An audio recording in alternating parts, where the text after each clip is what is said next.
everybody, today we're going to go ahead and demonstrate to you one of our brand new items. To my left here, you're looking at our 9-door stainless steel locker. Okay, so this is going to be a 9-door. Now I'm going to go ahead and start off by giving you the measurements for this exact locker. The brand on this locker is our company brand, Cooler Depot. As you can see, it does have a sticker on the front. Okay, so measurements, you're looking at a length of 35.5 inches, followed by depth 15 3/4.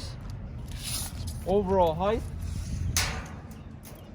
you're looking at 77 inches high.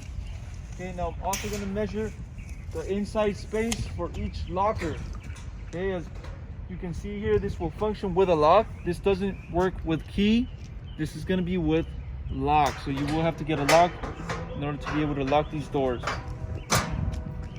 Inside measurements, front to back, you're looking at 15 inches. Left to right, 11.5. And the height on the inside, you're looking at about 23.5 inches. Okay, so those are your measurements for each locker. As I mentioned, this is a 9-door locker, all stainless steel. If you're interested in one of these units, feel free to go on our website, coolerdepot.usa.com. You can make a purchase there for one of these lockers. And if you have any other questions regarding this unit before purchasing, you can also give us a call and we'll help you guys out. Thank you for watching.